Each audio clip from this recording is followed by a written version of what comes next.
Kita berdoa sekali lagi sebelum kita mendengar firman Tuhan.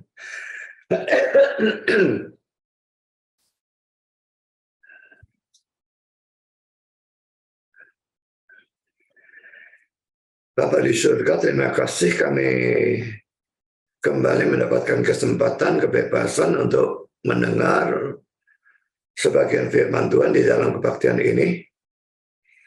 Dan sekali lagi kami mohon Engkau hadir dan memimpin, mengarahkan, memberkati acara firman ini, baik penyampaian maupun penerimaannya. Tolong hamba menyampaikan, berikan kekuatan, jasmani, pikiran, khususnya suara, berikan pengurapan, berikan kata-kata, dan berikan apapun yang dia butuhkan supaya firman bisa disampaikan dengan baik, dengan benar, dengan sejelas-jelasnya. Biarlah seluruh persiapannya kami titipkan ke dalam tangan Tuhan, dan Engkau saya tambahi, kurangi, ubahkan, supaya apapun yang dia beritakan, setiap katanya betul-betul datang dari Tuhan. Dan biarlah semuanya dibungkus, dilengkapi dengan kuasa dan pekerjaan Roh Kudus. Karena kami sadar tanpa itu semua akan sia-sia. Tuhan tolong kami semua dalam mendengar, berikan kami kesegaran, berikan kami hati yang terbuka, konsentrasi yang baik dari awalnya sampai akhir, dan terang secukupnya supaya kami bisa mengerti. Dan setelah kami mengerti, berikan kami ketundukan. Biar semua kami percaya pada kebenaran firman, dan bisa menjadi pelaku dan penanggap firman dengan kekuatan dan pertolongan Roh-Mu. Bahkan kalau boleh, biarlah firman ini kami sampaikan kepada sebanyak-banyaknya orang, apakah melalui makalahnya atau melalui mulut. Tapi biarlah tersebar sehingga lebih banyak lagi orang bisa mendapatkan berkat dari firman ini. Setan pasti bekerja, sekali lagi kami mohon Kau kuatkan semua kami. Biar apapun yang setan lakukan, firman tetap bisa disampaikan dan diterima dengan sebaik-baiknya untuk kemuliaan nama Tuhan. Terima kasih Bapa, dalam nama Yesus kami berdoa. Amin.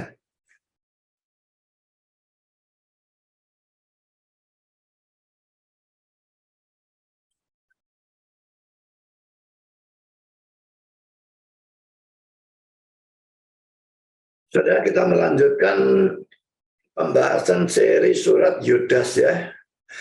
Dan ini kita membahas hari ini Yudas ayat 14 dan ayat yang ke-15. Dan saya berikan tema 2 nubuat Henokh. Bagian ini memang berurusan dengan Henokh, keturunan ke-7 dari Adam, kalau kita lihat dalam ayat 14 itu. Dan ini yang menjadi problem ya.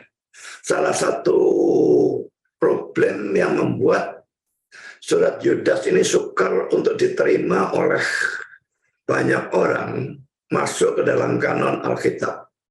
Nah, itu yang akan kita pelajari, tapi ada banyak hal yang lain yang kita akan pelajari juga. Kita bahas, saudara, kita baca dulu ya, Yudas 14 ayat 5. Yudas 14 dan 15 ya. Juga tentang mereka itu nabi-nabi palsu itu ya. Henokh, keturunan ke-7 dari Adam, telah bernubuat. Katanya, sesungguhnya Tuhan datang dengan beribu-ribu orang kudusnya, hendak menghakimi semua orang dan menjatuhkan hukuman atas orang-orang fasik.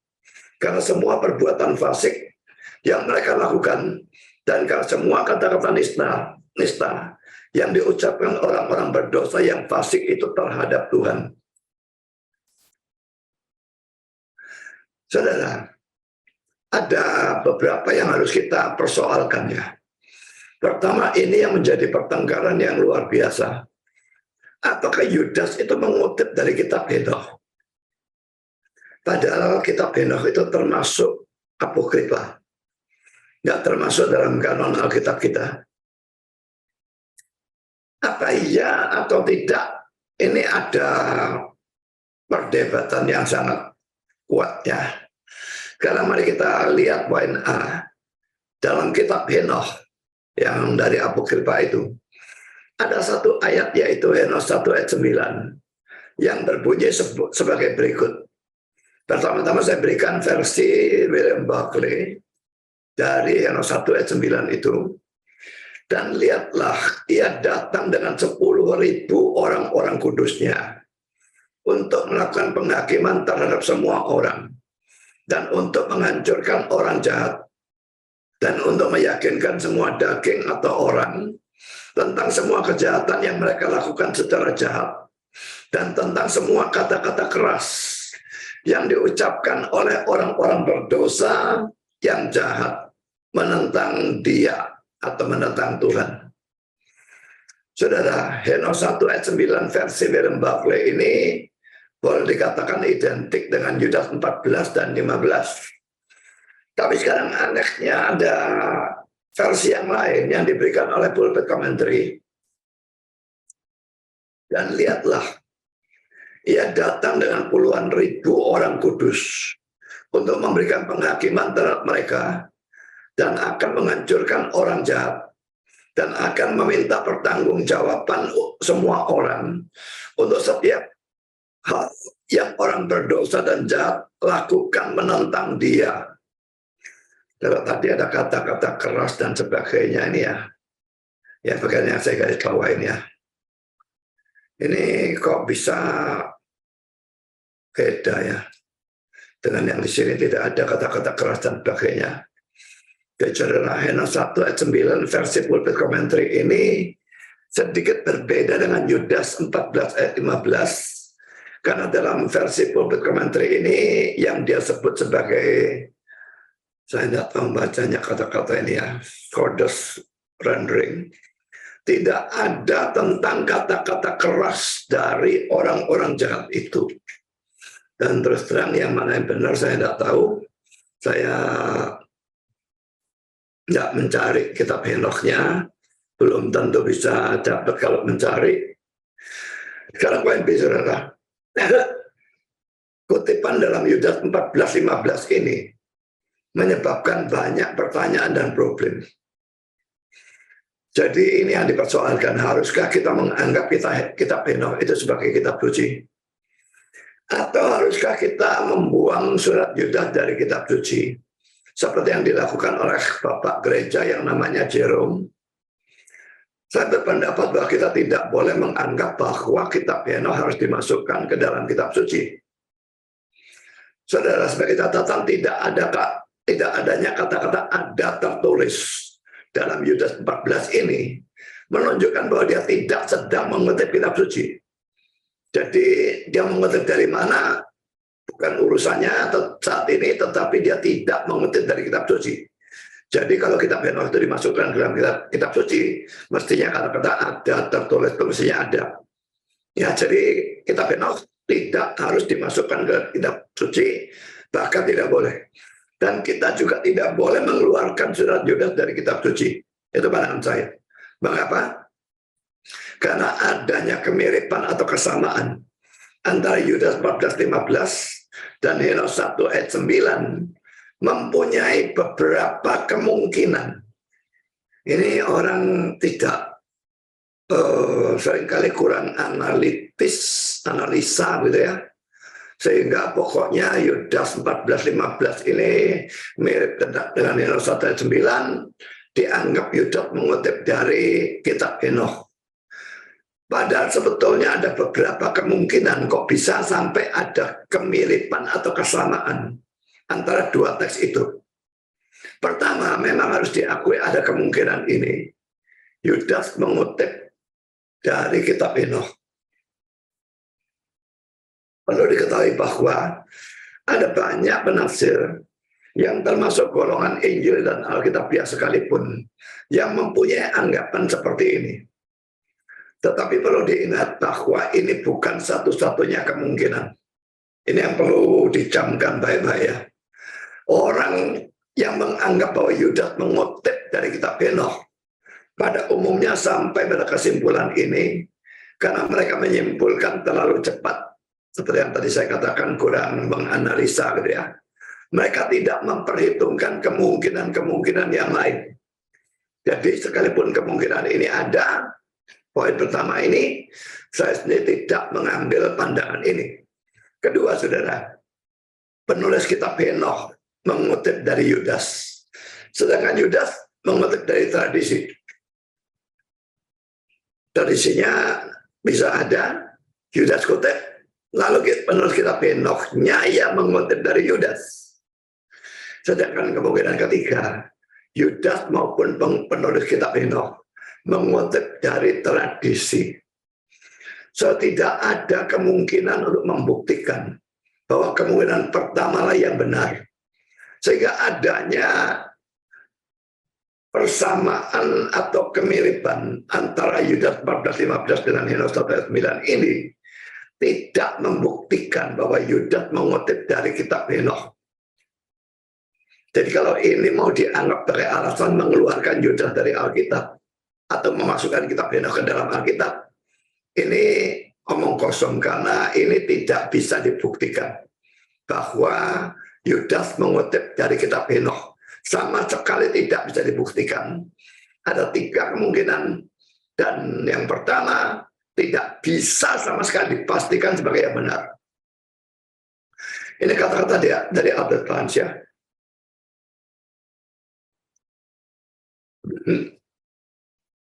Tidak ada bukti yang jelas bahwa ia mengutipnya dari buku apapun yang ada pada zamannya. Memang sekarang ada tulisan apokripa yang disebut kitab Henokh yang berisi ramalan yang sangat mirip dengan ini. Tetapi tidak ada bukti tertentu bahwa kitab itu sudah ada pada zaman Yudas. Atau jika kitab itu sudah ada pada zaman Yudas, tidak ada kepastian yang mutlak bahwa Yudas mengutip dari kitab itu.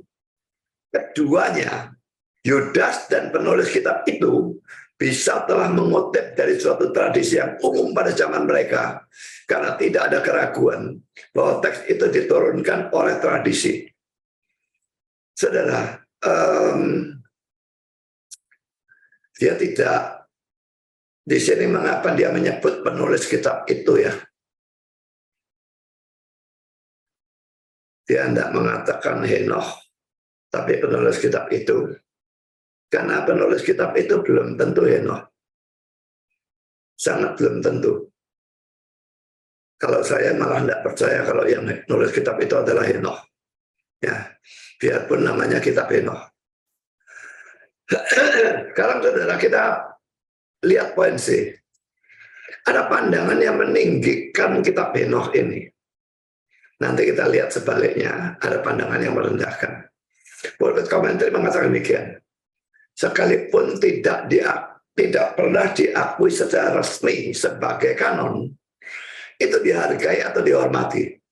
Sebagian besar diterima sebagai catatan wahyu dan dianggap sebagai pekerjaan Henokh. Henokh yang betul-betul dianggap ke surga itu ya.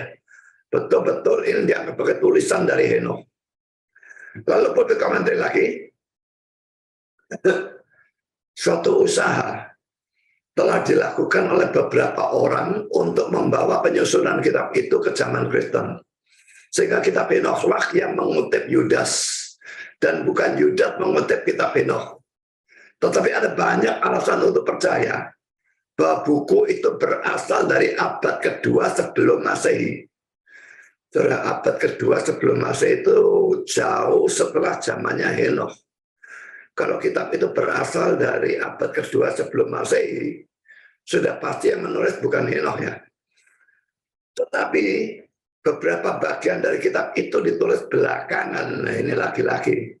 Tidak seluruhnya abad kedua sebelum Masehi. Beberapa bagian ditulis belakangan, lebih dekat ke arah kita, lebih jauh dari Henokh.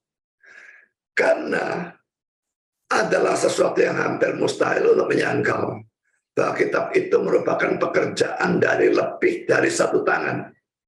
Mungkin dari gaya bahasanya, saya tidak ngerti dari apa, tapi adalah sesuatu yang hampir mustahil untuk menyangkal bahwa kitab itu yang nulis lebih dari satu orang.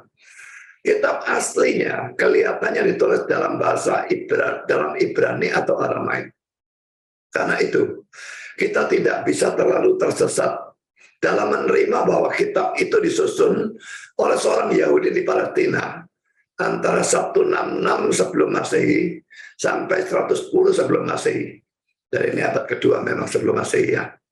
Jadi Ini pandangan yang kedua. Saya berikan catatannya. Dia berkata bahwa kelihatannya kitab itu ditulis dalam bahasa Ibrani atau Aramaik. Dia jelas tidak tahu kitab Henoch yang asli. Kalau dia tahu kitab Henoch yang asli, dia tidak akan mengatakan kelihatannya. Lalu bisa Aram, bisa Ibrani, dua itu beda. Hurufnya saja beda kok. Yang ia tahu paling-paling adalah terjemahannya. Menurut dia, dari terjemahan itu kelihatannya kitab Henoch yang asli ada dalam bahasa Ibrani atau Aramaik. Ini sudah merupakan kesimpulan yang sangat tidak pasti. Lalu dari sini, dia mengambil kesimpulan lagi, yaitu bahwa penulisnya pasti seorang Yahudi di Palestina pada abad kedua sebelum Masehi. Ini lagi-lagi merupakan kesimpulan yang sangat tidak pasti. Mengingat bahwa pada zaman Yesus hidup di dunia, yaitu pada abad 1 Masehi, bahasa Aramaik dalam kurung bukan bahasa Ibrani banyak digunakan. Ibrani berhenti digunakan, saudara. Paling-paling yang bisa Ibrani itu akhir Taurat dan sebagainya, seperti itu. Tapi orang-orang biasa bicara bahasa Aramaik. Seringkali digunakan istilah bahasa Ibrani dalam kitab suci kita. Tapi sebetulnya itu bahasa Aramaik yang dimaksudkan. Ya, jadi pada zamannya Yesus itu memang dia bicara bahasa Aramaik. Bahasa Ibrani tidak digunakan sebagai bahasa percakapan. Maka bisa saja penulisnya hidup pada zaman itu atau bahkan sesudahnya. Dari semua ini saya berpendapat bahwa penafsir Bible Commentary ini menyimpulkan tanpa dasar yang kuat. Sekarang poin D, saudara. Kebalikan dari poin C, ya. Pandangan yang merendahkan terhadap kitab Henoch diikuti dengan pandangan bahwa Yudas mengutip dari tradisi. Karena merendahkan kitab Henoch, maka Yudas tidak mungkin mengutip kitab rendah itu. Dia mengutip pasti dari tradisi. Ya, itu sambungannya, itulah. Sekarang saya berikan kata-kata dari editor dari Calvin's Commentary tentang bagian ini ya. Jadi ini editornya ya, bukan Calvinnya ya. Tidak ada bukti tentang diketahuinya kitab seperti itu untuk beberapa waktu setelah surat ini ditulis. Dan kitab itu mungkin merupakan suatu pemalsuan disebabkan oleh hubungannya dengan nubuat Henoch ini. Sampai waktu belakangan, kitab itu dianggap atau diduga hilang. Tetapi pada tahun 1821, Uskup Lawrence telah menemukan versi Ethiopia kitab ini, menerbitkannya dengan terjemahannya. Versi Ethiopia lagi ya. Jadi entah bagaimana dan bahasa aslinya apa, pokoknya itu versi Ethiopia ini berarti diterjemahkan ke dalam bahasa Ethiopia itu yang ditemukan. Yang aslinya di mana? Saya kira tidak pernah ditemukan rasanya. Kalau ada pun cuma beberapa bagian-bagian tertentu. Jadi kitab itu dianggap sebagai suatu pemalsuan. Perhatikan ini ya. Kitab itu mungkin merupakan suatu pemalsuan disebabkan oleh hubungannya dengan nubuat Henoch ini. Ya, kelihatannya dia berpendapat bahwa pada zaman Yudas kitab Henoch itu belum ada. Tetapi karena Yudas berbicara tentang nubuat Henoch, lalu muncul orang yang membuat sebuah kitab palsu dia ya, yang lalu dinamakan kitab Henoch. Supaya kelihatannya Yudas mengutip dari kitab Henoch itu. Kitab itu disebut palsu karena sekalipun memakai nama Henoch, tetapi penulisnya bukan Henoch yang diangkat ke surga keturunan ketujuh dari Adam itu ya. Si pemalsu mungkin mempunyai kesengajaan untuk menimbulkan kebimbangan dan keraguan dalam diri orang Kristen terhadap surat Yudas atau seluruh kitab suci. Kalau surat Yudasnya diragukan, maka seluruh kitab suci bisa diragukan. Kalau ada satu bagian yang palsu, maka bisa diragukan seluruh kitabnya. Jadi itu tujuannya. Mungkin ini kafir atau apa, sengaja melakukan seperti itu, Supaya Kristen berantakan, orang Kristen yang bingung, dan sebagainya. Sekarang saya kutip kata-kata dari Thomas Benton, seorang penafsir Reform.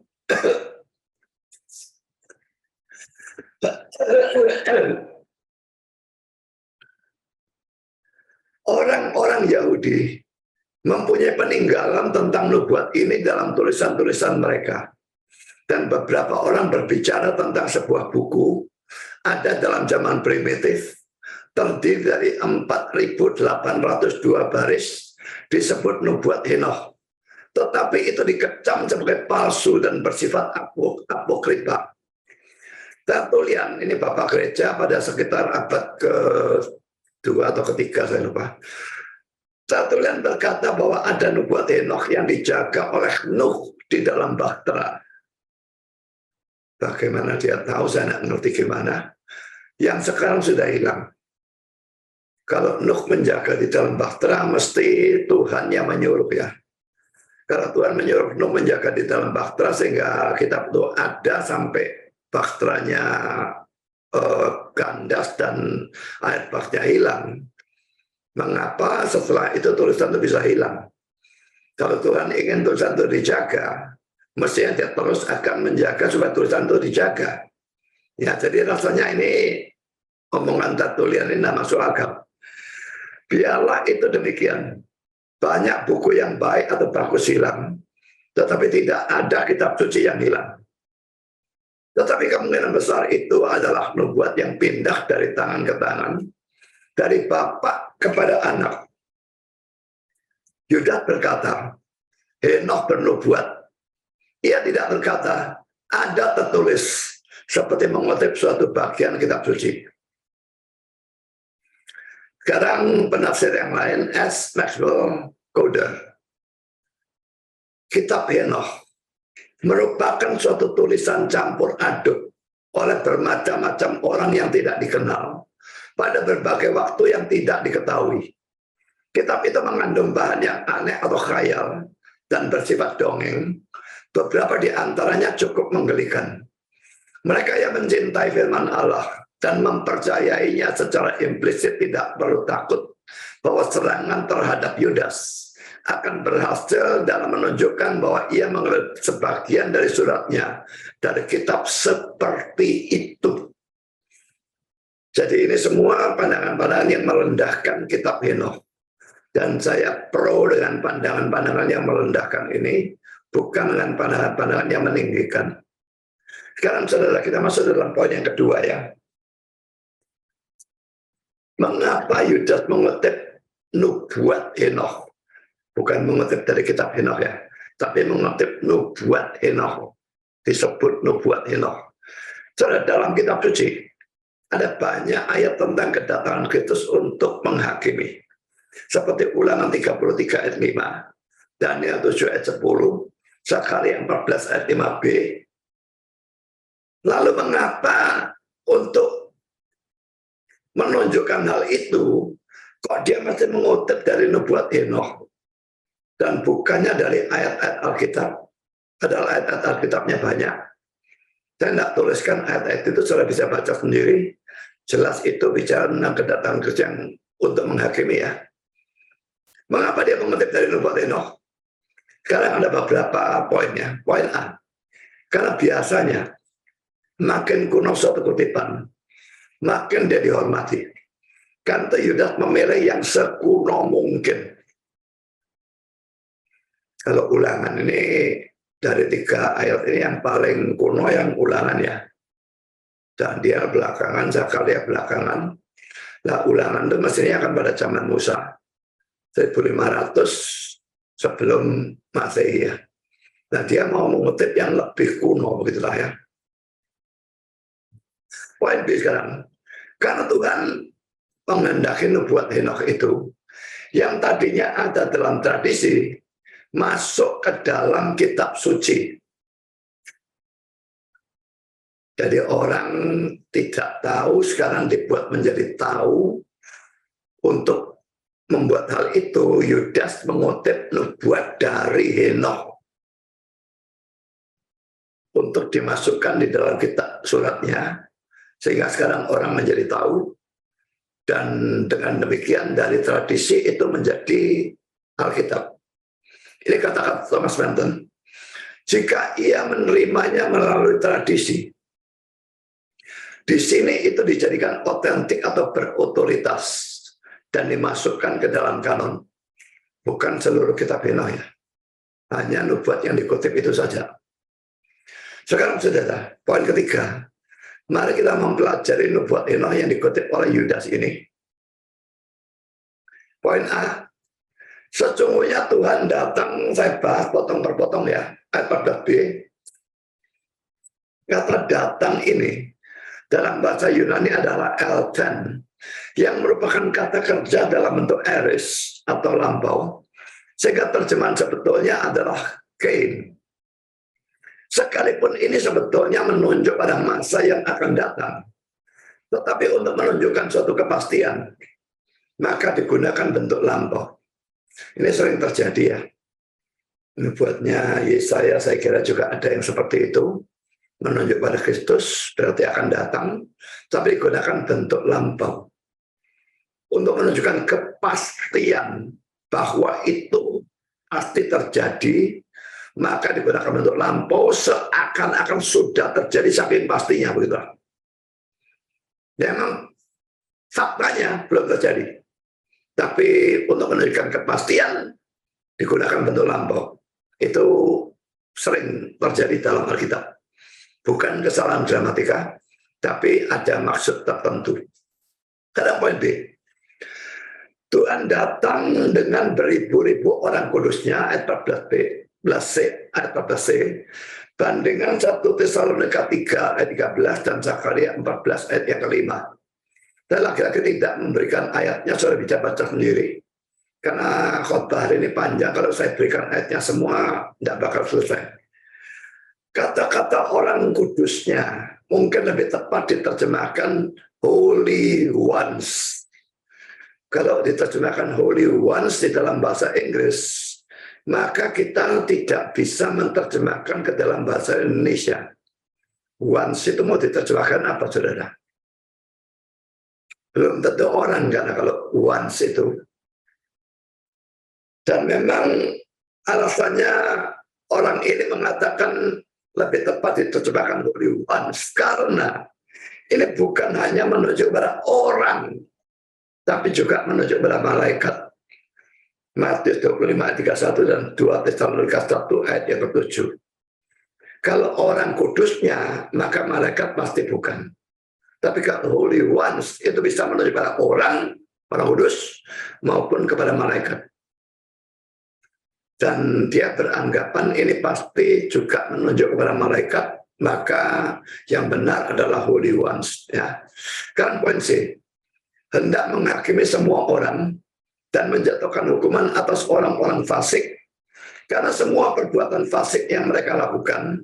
Ayat 15a. Bagian ini terjemahnya kurang dan salah. Dalam NIV, saya bacakan Indonesianya saja. Untuk menghakimi setiap orang dan untuk meyakinkan semua orang fasik tentang semua tindakan fasik yang telah mereka lakukan dengan cara yang fasik. Bagian-bagian yang saya garis bawahi itu beda antara terjemahan NIV dan terjemahan dari Alkitab LAI. Sekarang kita akan bahas sesuai dengan terjemahan yang saya anggap benar, yaitu NIV. To convict atau meyakinkan. Jadi, dalam penghakiman akhir zaman itu, Tuhan Yesus akan meyakinkan orang berdosa atas semua kesalahannya. Orang berdosa itu banyak yang cari-cari alasan untuk menutup-nutupi dosanya atau untuk membenarkan diri dalam persoalan dosa itu. Tapi dalam penghakiman akhir zaman itu semua tidak ada gunanya. Dalam dunia ini mungkin ada gunanya, saudara membela diri, tutup-tutup dan sebagainya. Orang berkata, oh iya dia tidak salah kok. Tapi saudara, Yesus Maha tahu, mana bisa dibohongi. Jadi dalam penghakiman akhir zaman, Yesus akan meyakinkan orang berdosa atas semua kesalahannya. dalam hidup di dunia ini kita seringkali bisa mencari alasan untuk kesalahan atau dosa kita. Dan dengan alasan-alasan itu, kita bisa membenarkan diri kita. Tetapi nanti dalam penghakiman akhir zaman, itu tidak mungkin bisa dilakukan. Yesus akan meyakinkan semua orang berdosa atas semua dosa yang mereka lakukan.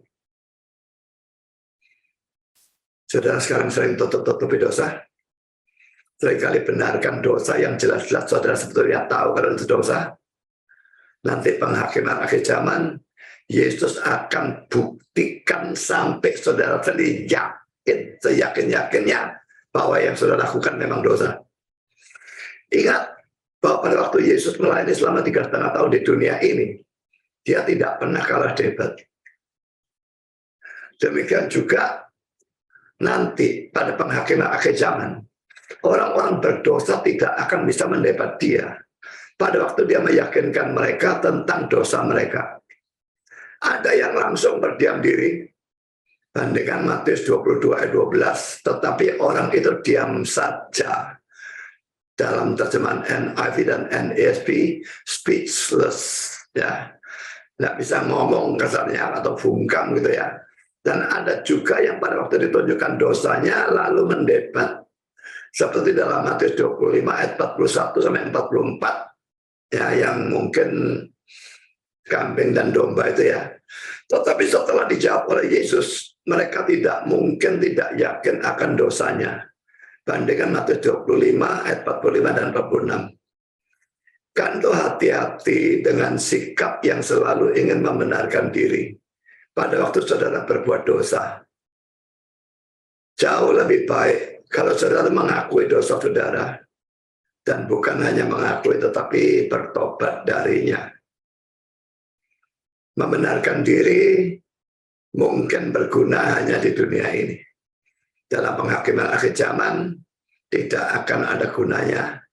Bahkan sikap membenarkan diri itu juga dianggap sebagai dosa. Jadi dosa saudara malah bertambah besar pada waktu penghakiman itu daripada kalau saudara sekarang mengakuinya, apalagi bertobat. Sekarang poin kedua. Di sini dibicarakan tentang dosa yang dilakukan dengan cara yang fasik. Apa ini maksud dengan dosa yang dilakukan dengan cara yang fasik?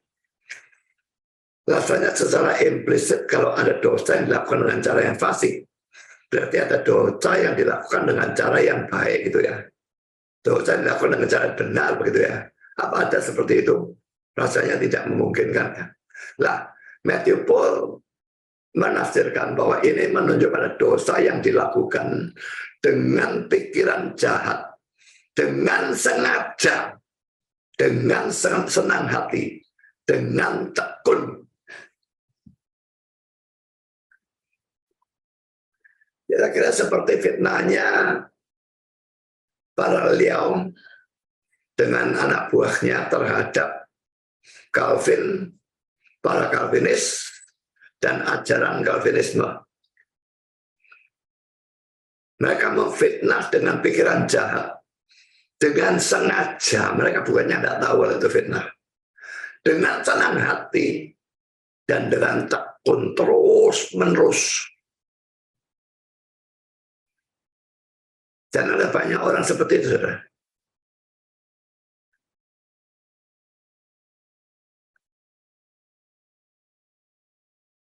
Para penafsir membedakan dosa ini dengan dosa orang Kristen. Yang Kristen sungguh-sungguh ya, yang sekalipun bisa berbuat dosa yang hebat. Ingat ya, orang Kristen sesaleh apapun bisa berbuat dosa yang sangat hebat. Misalnya Daud, kurang saleh apa? Disebut the man after God's own heart. Orang yang hatinya mengikuti hati Tuhan. Tapi dia melakukan dosa yang sangat hebat. Bukan hanya berzina dengan Batseba, tapi membunuh suami Batseba yaitu Uria, menggunakan tangan dari tentara Israel. Suruh taruh dia di peperangan yang hebat, Waktu perang yang lain suruh mundur, dia dikeroyok banyak musuh, ya pasti mati. Tetapi tidak melakukannya dengan senang hati. Dia bertobat akhirnya kan. Dan saya percaya bahwa Daud dalam sepanjang dosanya dengan Bathsheba, dia pasti mengalami sesuatu yang tidak mengenakan. Kalau saya tidak salah itu ada di dalam Mazmur pasal 32. Selama dosanya belum diakui, tidak ada kedamaian, dan rasa tertekan dan sebagainya itu ada. Memang jinahnya enak, tetapi hati dan sebagainya itu tetap terasa tidak enak. Tapi ini dosa orang Kristen seperti ini beda dengan orang yang berdosa secara jahat. Jadi berbuat dosa dengan pikiran jahat, dengan sengaja, dengan senang hati, dengan tekun. Coba pikir saudara, dosa saudara apa? Termasuk yang atas ini, berarti saudara bukan Kristen, atau termasuk yang sini? Kalau termasuk yang bawah, sekalipun itu dosa yang sangat hebat, dan bahkan berulang-ulang saudara lakukan, tetap saudara, itu bisa diampuni. Iman saudara pada Kristus menghapuskan semua. Tapi kalau saudara berdosa dengan cara seperti ini, saudara bukan Kristen. Bukannya dosanya terlalu besar untuk diampuni. Tapi karena bukan Kristen, ya tentu saja tidak ada pengampunan. Tidak percaya Kristus, tidak ada pengampunan. Sekarang kita masuk dalam poin ketiga. Pengeksposan atau pembeberan semua dosa pada akhir zaman, bandingkan 1 Korintus 4 ayat 5 dan Khotbah 12 ayat 14, jelas merupakan suatu hal yang memalukan. Bayangkan kalau semua korupsi, pencurian, penipuan, kemunafikan, perzinahan, laki-laki, pikiran cabul, dusta, dan sebagainya bakal diekspos atau dibeberkan di depan semua orang.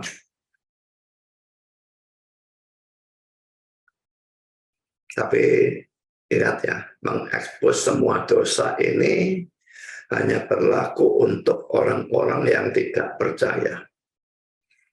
Saya tidak percaya bahwa dosa orang Kristen sungguh-sungguh juga akan diekspos pada akhir zaman.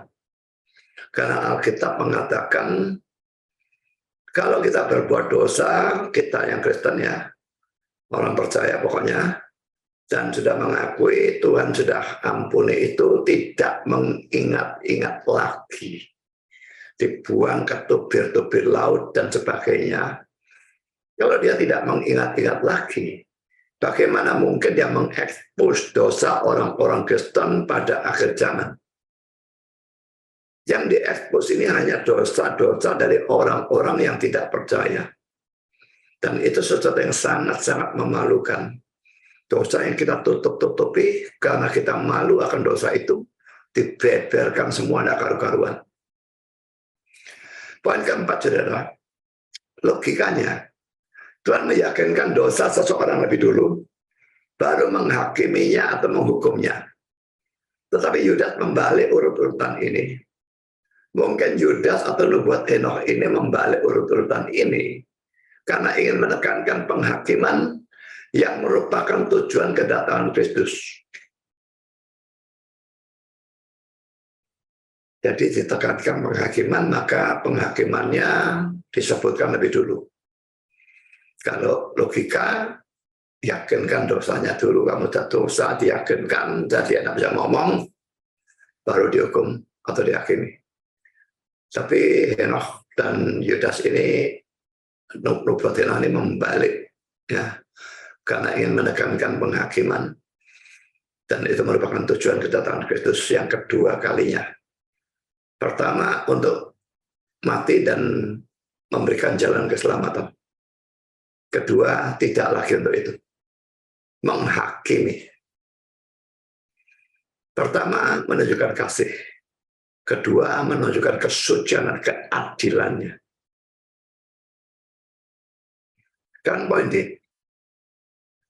Dan karena semua kata-kata nista yang diucapkan orang-orang berdosa yang fasik itu terhadap Tuhan. Ayat 15b. Pertama kata-kata nista. NIV dan NASB. Harsh things. Hal-hal yang kasar atau tajam. Secara hurufiah hard things. Hal-hal yang keras. Kedua, terhadap Tuhan. Sekalipun jelas bahwa semua dosa dengan kata-kata, termasuk yang tidak diucapkan terhadap Tuhan atau menentang Tuhan, kan dihakimi. Kata-kata pada orang pun, saudara maki orang menggunakan kata-kata kotor dan sebagainya, itu tetap akan dihakimi.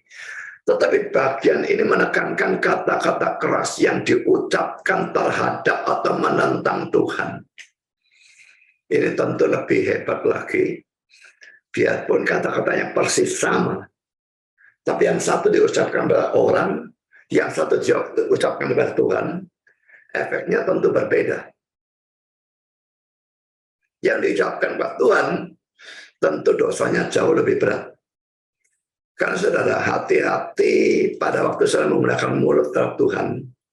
Khususnya pada waktu saudara sedang menderita. Sehingga lalu kecewa atau marah terhadap Tuhan karena hal itu. Lalu bisa maki-maki Tuhan.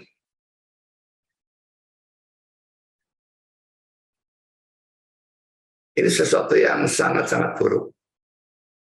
Tuhannya tidak bisa salah, saudara. Kita harus beriman akan hal itu. Dan kalau saudara memang anak, dan dia memberikan saudara sesuatu yang kelihatan buruk, dia pasti memaksudnya untuk kebaikan saudara.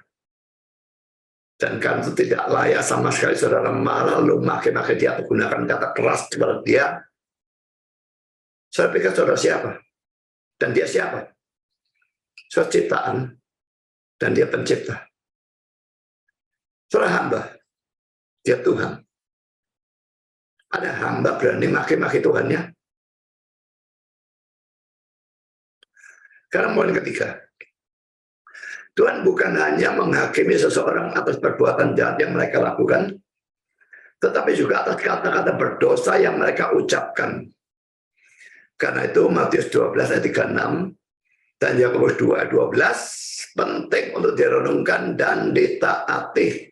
Di sini ayatnya saya berikan, Matius 12 ayat 36. Tetapi aku berkata kepadamu, setiap kata sia-sia yang diucapkan orang harus dipertanggungjawabkannya pada hari penghakiman.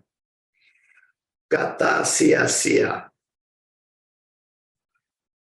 Yakobus 2:12, berkatalah dan berlakulah seperti orang-orang yang akan dihakimi oleh hukum yang memerdekakan orang.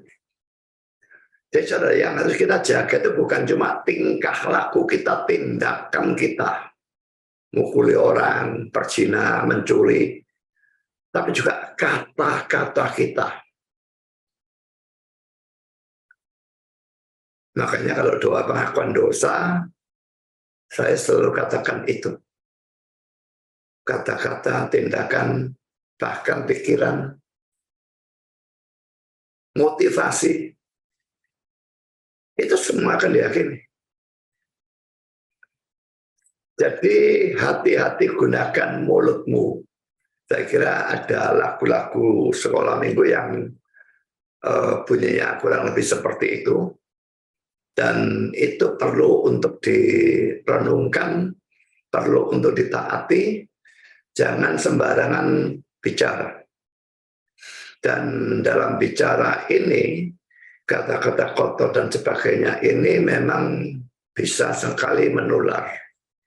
Kalau kumpulannya semua kata-kata kotor, maka kita akan ketularan untuk bicara kata-kata kotor. Nggak peduli saya kumpul dengan siapa, jangan tiru apa yang buruk, tiru apa yang baik.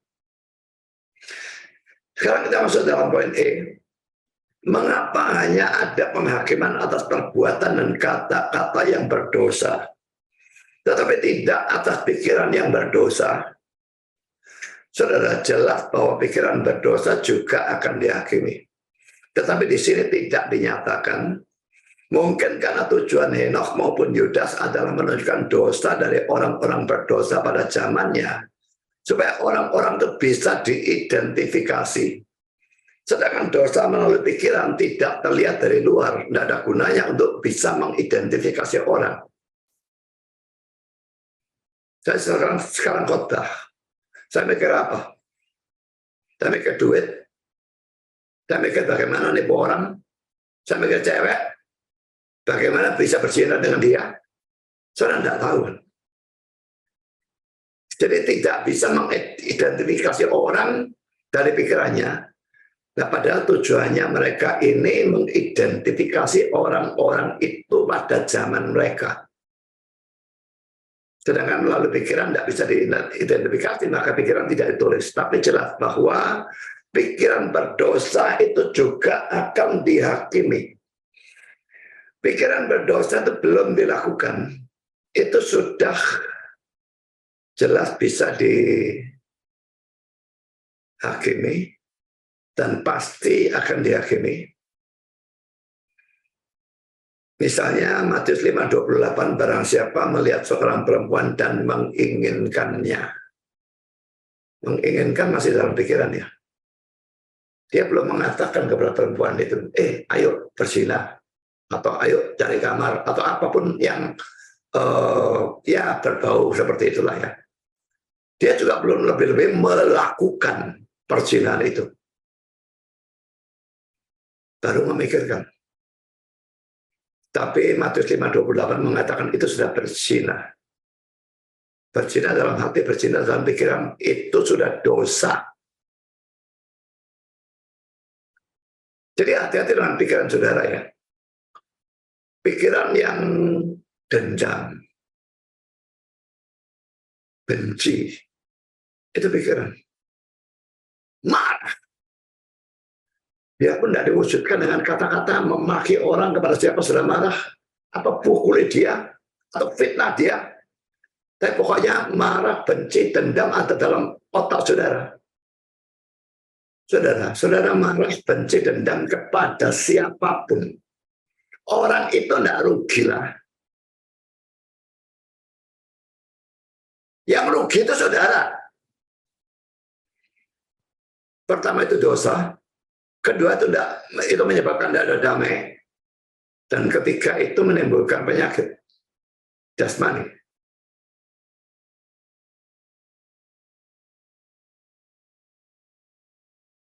Hati yang sukacita itu dikatakan malah menyembuhkan ya. Tapi kalau sebaliknya, hati yang dendam,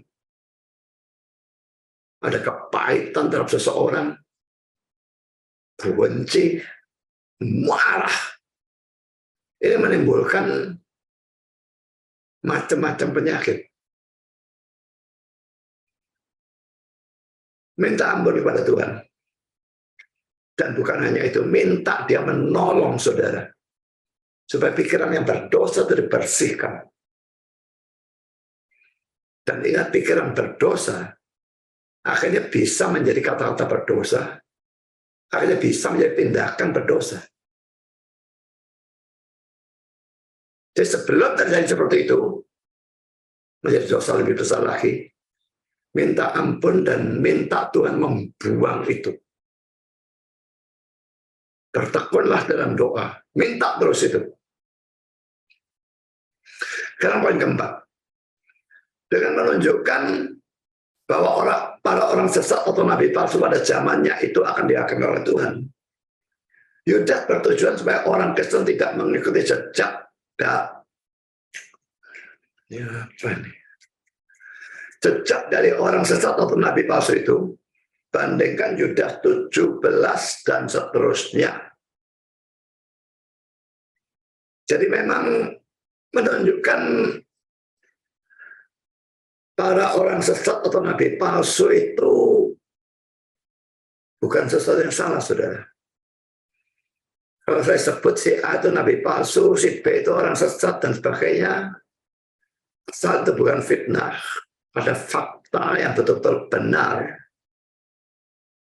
Dan saya mengatakan bahwa orang-orang seperti kalau tidak bertobat masuk neraka, tidak ada yang salah dengan itu. Jangan berkata, jangan menghakimi terhadap saya. Kalau saya mengatakan kata-kata itu dalam khotbah. Yudas sendiri melakukan itu. Dan tujuannya supaya orang-orang Kristen tidak mengikuti jejak dari orang sesat atau nabi palsu itu. Nabi palsunya enak, saudara. Mereka kaya, sekarang banyak kan. Wah, naik mobil mewah, pakai tas yang harganya miliaran, pakai arloji harganya miliaran, dan macam-macam hal yang sama sekali konyol. Dan saya katakan orang-orang sesat, sekarang kamu enak, tapi kamu akan masuk neraka kalau tidak bertobat. Nah, tujuannya supaya jangan orang-orang Kristen dan hamba Tuhan yang lain ini lalu mengikuti jejak mereka. Jadi hamba Tuhan untuk cari duit dan sebagainya. Itu dosa yang menurut saya luar biasa. Ya. Jadi hamba Tuhan tujuannya cari duit. Jadi hamba Tuhan tujuannya cari nama. Jadi hamba Tuhan itu seharusnya tujuannya satu. Kemuliaan Tuhan. Memang tercapai melalui pemberitaan Injil, mempertobatkan orang, pengajaran firman Tuhan, mendewasakan iman orang. Ini semua membawa kemuliaan bagi nama Tuhan. Kalau tujuan saya pakai nama Tuhan, bukan itu. Saya bukan nama Tuhan. Dan hati-hati saudara menyusul orang-orang ini nanti. Sekarang poin kelima. Sekarang mari kita kembali kepada Henokh. Ayat 14a. Poin A. Henokh.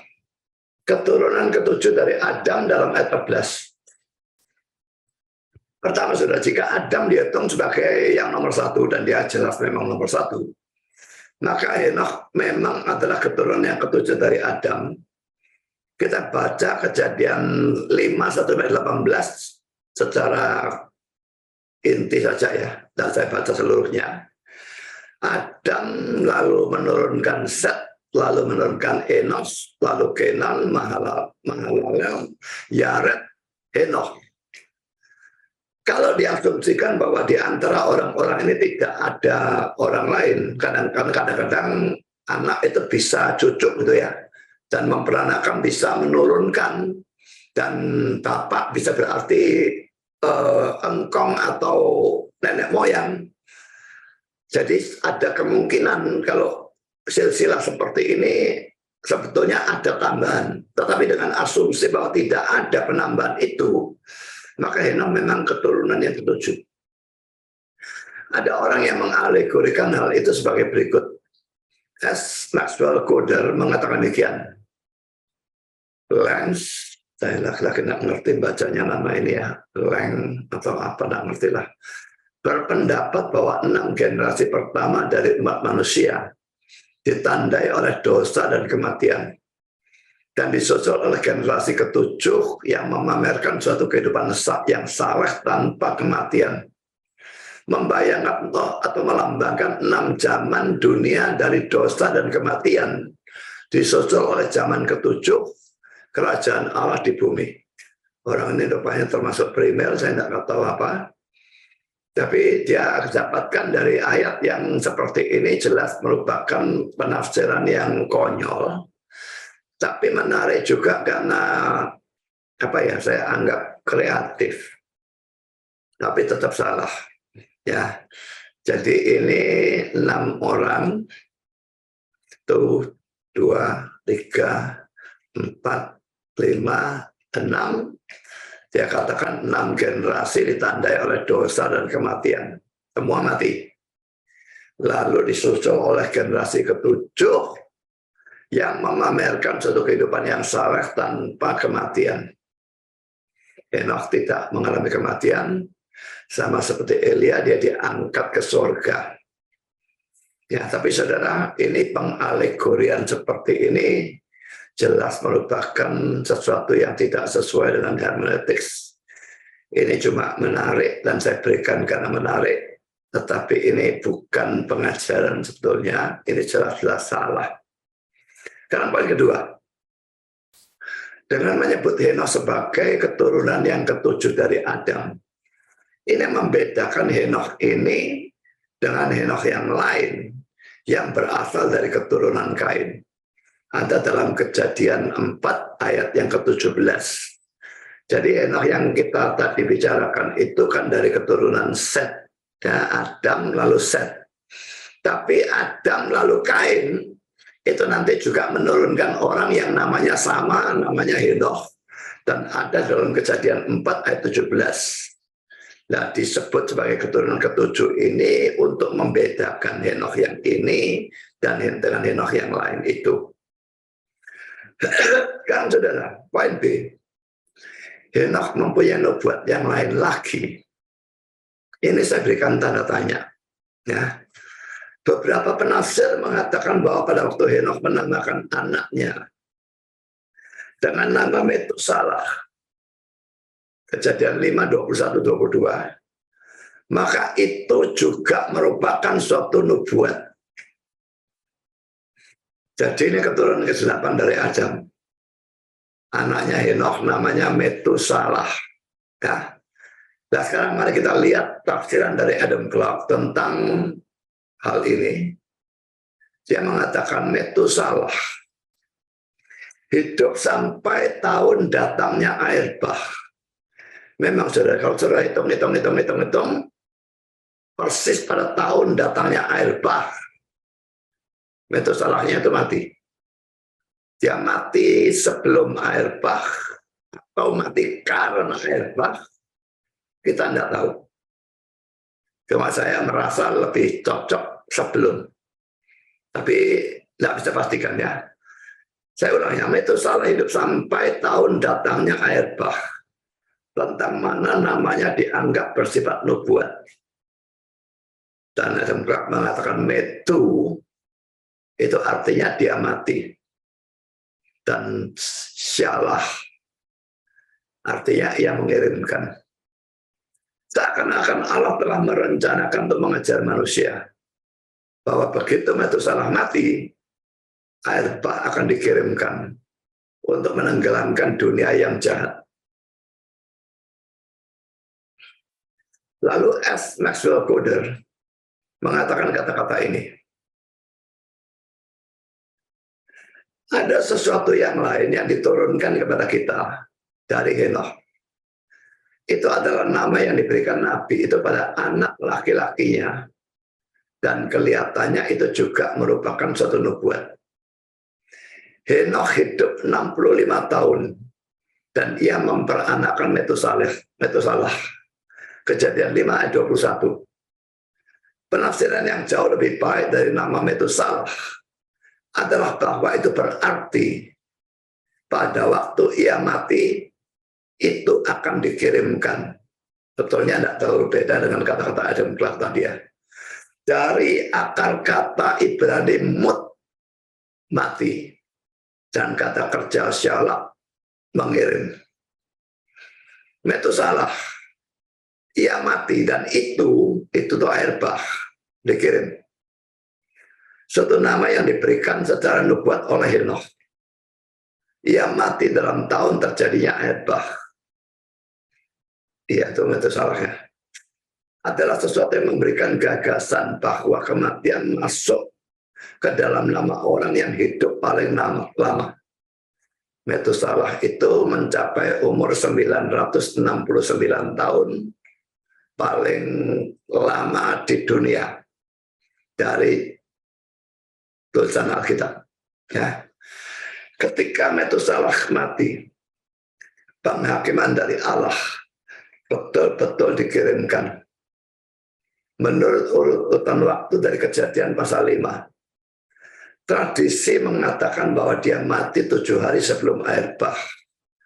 Tradisi itu omongan turun-temurun tapi tidak pernah tertulis. Ya, dari mulut ke mulut turun-temurun.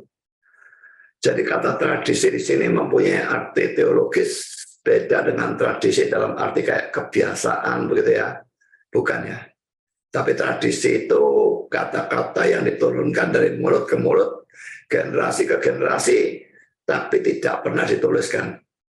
Jadi tradisi mengatakan bahwa dia mati 7 hari sebelum air bah.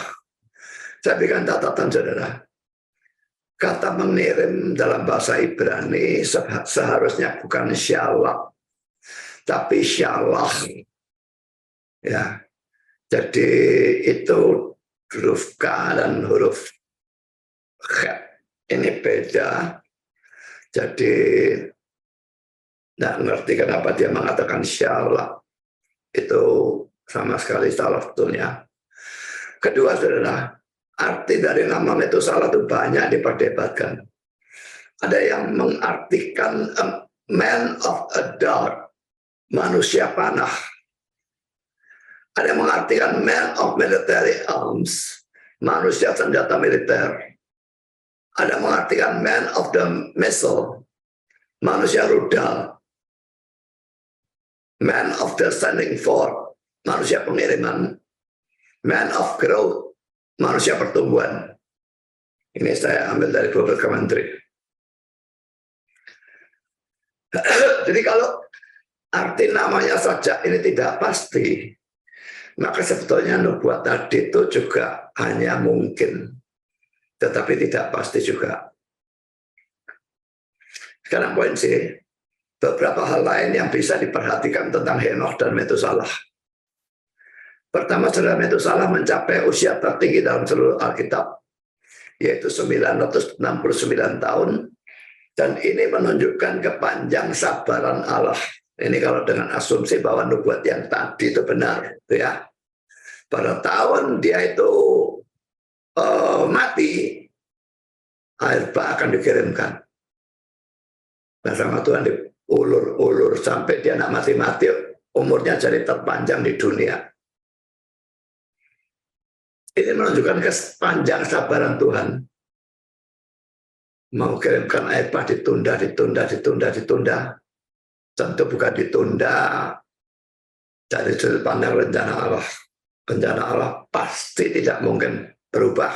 Saat itu tetapkan, itu pasti yang terjadi. Tapi sudut pandang manusia, ditunda. Metusalahnya tidak mati-mati. Tapi toh ada saatnya Metusalahnya harus mati. Dan air bahnya dikirimkan. Ini kata-kata S. Maxwell Coder lagi.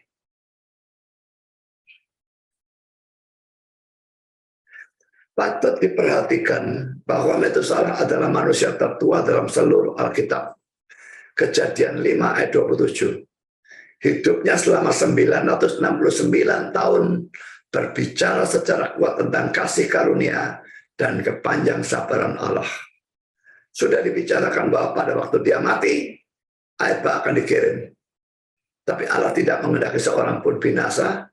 2 Petrus 3:9. Karena itu, ia memperpanjang hidup atau usia anak laki-laki Henokh. Itu salah ini ya. Untuk menyediakan atau memberi kesempatan maksimum bagi manusia untuk bertobat dan berbalik kepada Allah.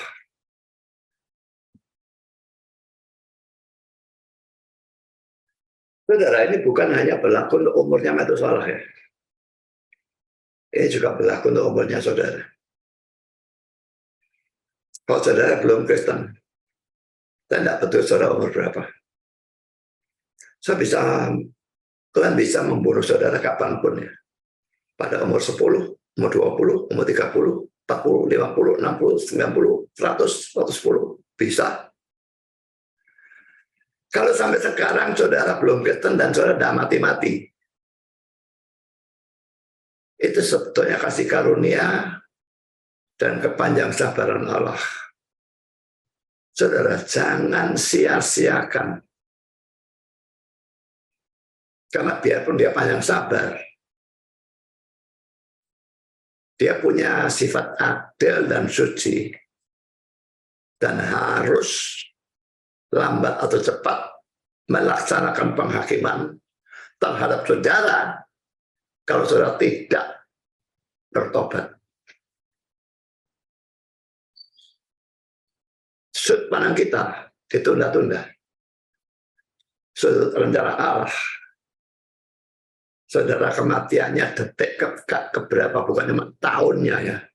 Tahunnya, bulannya, harinya, jamnya, detiknya, itu ditetapkan dalam rencana kekal Allah dan itu tidak bakal ditunda. Tapi saudara bicara sudut pandang manusia, saudara mati-mati menunjukkan Allah masih memberikan saudara kesempatan untuk bertobat. Gunakan, jangan jadi orang dungu. Kenapa kepingin masuk neraka? Kalau Tuhan berikan kesempatan bertobat. Kalau saudara ikuti saya, Injil dalam khotbah saya itu luar biasa banyak. Dan secara logika seharusnya sudah harus mempertobatkan semua yang mendengar. Tapi kalau saya kepingin tetap masuk neraka, ya sudah, saya sudah memberikan ancaman. Dan dengan itu saya sudah melakukan tugas saya. Kalau saya tetap tidak bertobat dan masuk neraka, maka saya sendiri yang patut disalahkan. Tidak ada orang lain dan juga jelas bukan Tuhan yang harus dipersalahkan. Kalau poin kedua, Henokh berjalan dengan Allah setelah kelahiran Metusalah. Kejadian 5 ayat 21 sampai dengan 24 menunjukkan bahwa Henokh hidup bergaul dengan Allah. Itu terjemahan Indonesia ya. Bergaul dengan Allah. Dalam Inggris, walk with God. Berjalan dengan Allah. Setelah kelahiran Metusalah. Laki-laki Maxwell Coder ini memberikan penafsiran yang menarik. Tidak dikatakan bahwa Henokh berjalan dengan Allah sampai setelah ia memperanakkan Metusalah. Pada 65 tahun pertama dalam hidupnya, ia pasti adalah orang saleh, Henokh ya. Tetapi lalu terjadi sesuatu yang menyebabkan ia masuk dalam suatu persekutuan yang begitu dekat dengan Tuhan, sehingga membuatnya sebagai orang yang sangat diperhatikan dalam sisa hidupnya. Seorang anak laki-laki dilahirkan dalam rumahnya, dan Henokh diberi suatu wahyu yang menakjubkan dari Allah, bahwa pada waktu anak itu mati, setiap makhluk hidup di bumi akan dihancurkan oleh air bah yang bersifat universal. Anak itu dinamakan Metusalah. Pada waktu Henokh memperhatikan anak laki-lakinya bertumbuh, ia tahu bahwa setiap kali nama anak itu disebutkan, nubuat yang mengerikan dari Allah itu diulangi. Pada waktu ia mati, itu akan dikirimkan. Kehidupan dari semua orang tergantung pada hidup dari satu bayi ini, satu anak ini, satu orang ini, Metusalah. Setiap hidupnya bertambah 1 tahun, maka penghakiman yang membawa bencana besar yang telah diumumkan itu makin dekat 1 tahun. Ini adalah kunci mengapa Henokh berjalan dengan Allah. Apa artinya keuntungan duniawi? Kesenangan duniawi. Dalam waktu singkat, semua akan musnah karena murka ilahi. Ia tahu bahwa akhir dari segala sesuatu sudah dekat. Dan begitulah Henokh berjalan dengan Allah setelah ia memperanakkan Metusalah. Tafsiran yang sangat menarik, luar biasa.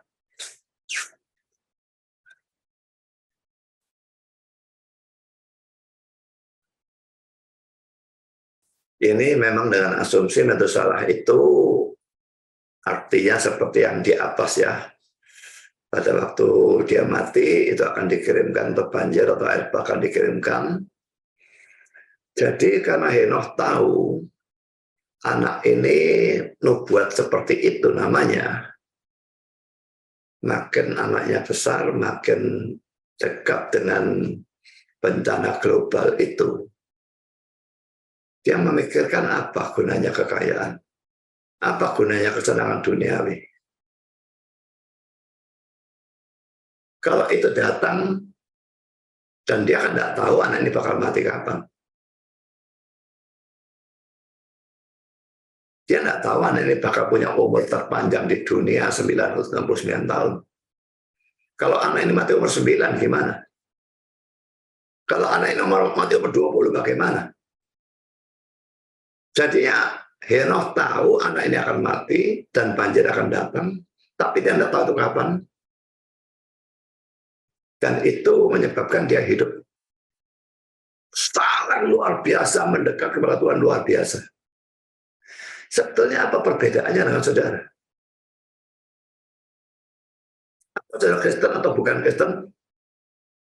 Saudara tahu satu hari saudara akan mati. Ya memang ada perkecualian, saudara. Ada kemungkinan kalau saudara masih hidup sampai Yesus datang kedua kali. Tapi saya kira kemungkinan itu sedikit sekali. Kalau satu hari saudara bakal mati. Ibrani 9 ayat 27. Setiap manusia ditetapkan untuk mati hanya satu kali dan setelah itu dihakimi. Kalau saudara bukan Kristen,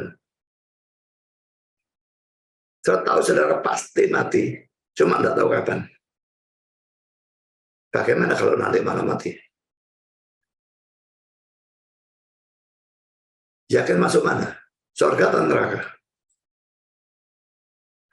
Cepat bertobat, saudara. Dalam arti percaya kepada Kristus sebagai Tuhan dan Juru Selamat. Karena kalau saudara mati tanpa Kristus, saudara masuk neraka selama-lamanya. Pada saat itu penyesalan, pertobatan tidak mungkin dilakukan. Sekarang kalau saudara Kristen, saya juga tahu bahwa saudara bakal mati. Cuma kapan tidak tahu. Kenapa tidak meniru Henokh? Uang tidak ada gunanya kalau kita mati. 1 sen tidak bisa kita bawa. Kesenangan duniawi dan sebagainya, apa gunanya? Mengapa tidak meniru Henokh? Tahu pasti bakal mati, cuma tidak tahu kapan. Itu sama kita dengan Henokh dalam hal itu. Lalu kita mendekat kepada Tuhan dan mati-matian berjuang untuk kesalehan. Memang kita tidak akan diangkat ke surga tanpa melalui kematian seperti Henokh.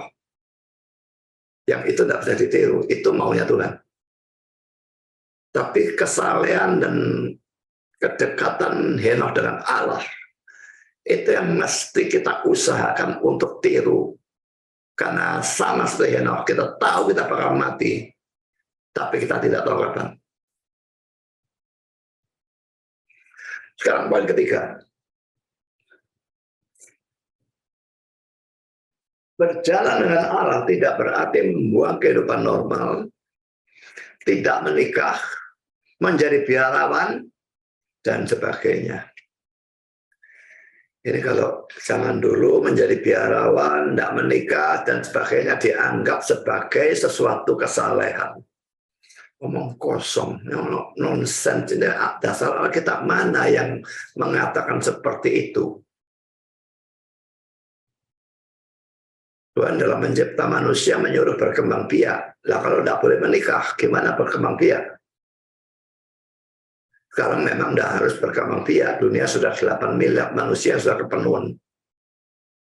Tapi tetap yang mengatakan Alkitab, yang mengatakan tidak menikah menjadi biarawan dan bagaimana membuang kehidupan normal itu sama dengan berjalan dengan Allah, hidup saleh dan sebagainya. Siapa? Alkitab bagian mana? Henokh berjalan dengan Allah. Tetapi itu tidak berarti bahwa dia membuang kehidupan normal di dunia ini.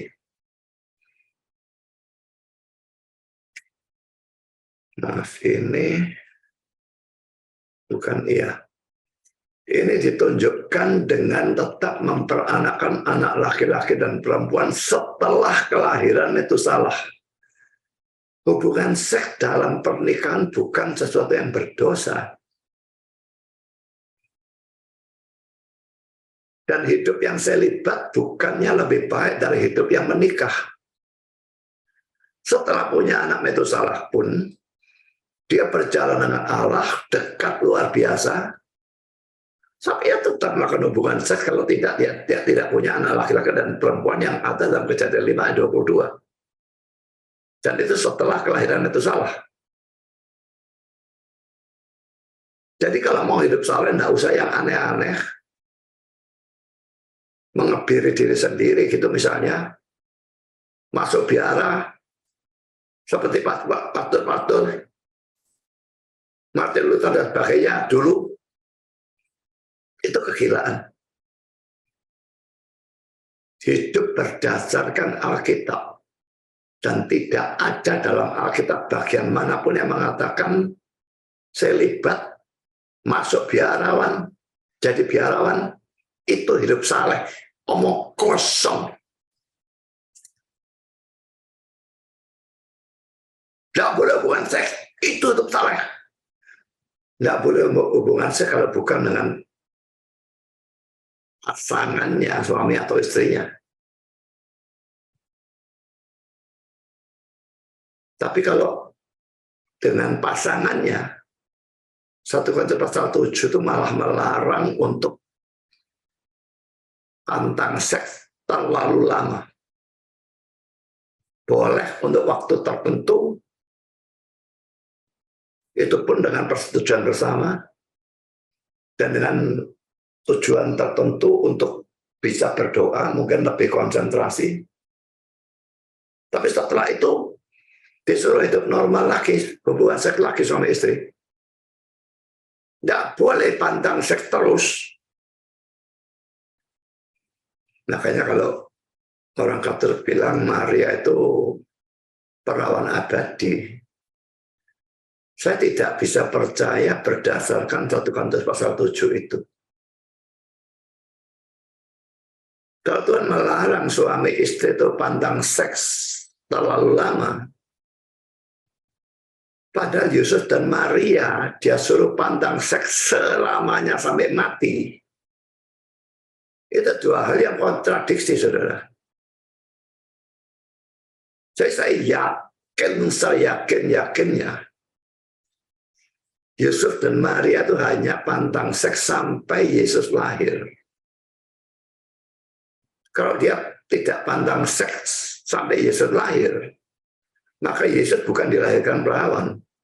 Sudah tidak perawan Marianya. Nubuatnya jadi salah. Yesaya 7:14. Harus lahir dulu Yesusnya. Sudah dilahirkan dari perawan. Maka keperawanannya tidak perlu dipertahankan. Ada apa dipertahankan? Hanya sifat sentimental, perasaan. Mamanya Yesus masa dipakai orang biasa. Hubungan seks dalam pernikahan sebetulnya bukan dosa kok. Jadi teori konyol itu buang saja sejauh-jauhnya. Saya percaya Maria perawan sampai dia melahirkan Yesus. Dan tidak setelahnya. Karena jelas Matius 13 mengatakan dia punya anak-anak yang lain. Jelas itu anak-anak dia dengan Yusuf. Jadi saudara, nubuat Henokh ini, dua nubuat ini, kita bisa belajar hal-hal yang penting untuk kehidupan kita. Yesus akan datang menghakimi. Jangan tiru nabi-nabi palsu itu. Hiduplah sesuai dengan kehidupan seorang yang saleh. Seperti seharusnya dikatakan oleh Alkitab. Taat mati-matian. Dan dengan nubuat yang kedua ini, juga kita mendapatkan sesuatu yang luar biasa. Meniru Henokh.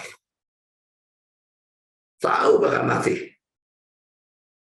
Cuma tidak tahu kapan. Bagi saudara yang non-Kristen atau Kristen KTP, cepat bertobat sebelum kematian yang tidak saudara ketahui kapan itu tahu-tahu datang mendadak. Bagi saudara yang Kristen, berusaha hidup saleh mati-matian sampai kita mati, tidak peduli kapan, tidak peduli, kita tidak tahu kapan itu terjadi, tapi terus hidup saleh. Tuhan memberkati saudara. Amin.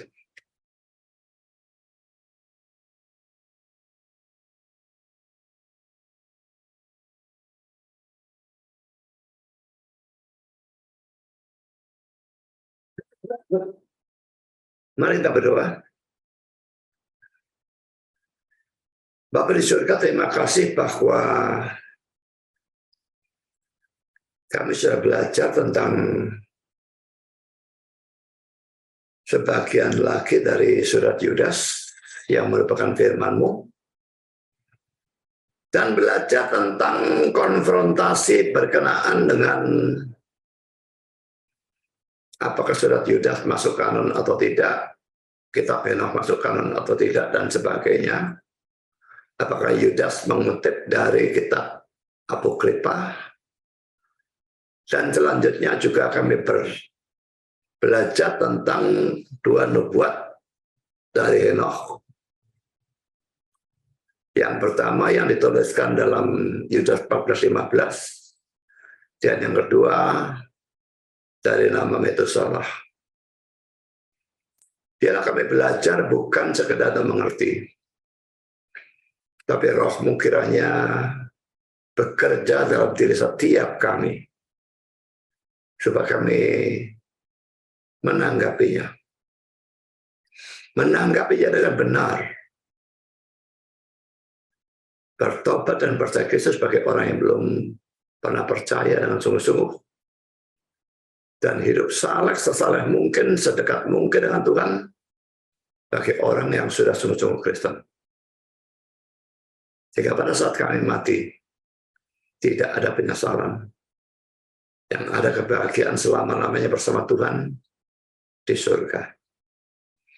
Terima kasih Bapa. Dalam nama Yesus kami berdoa. Amin.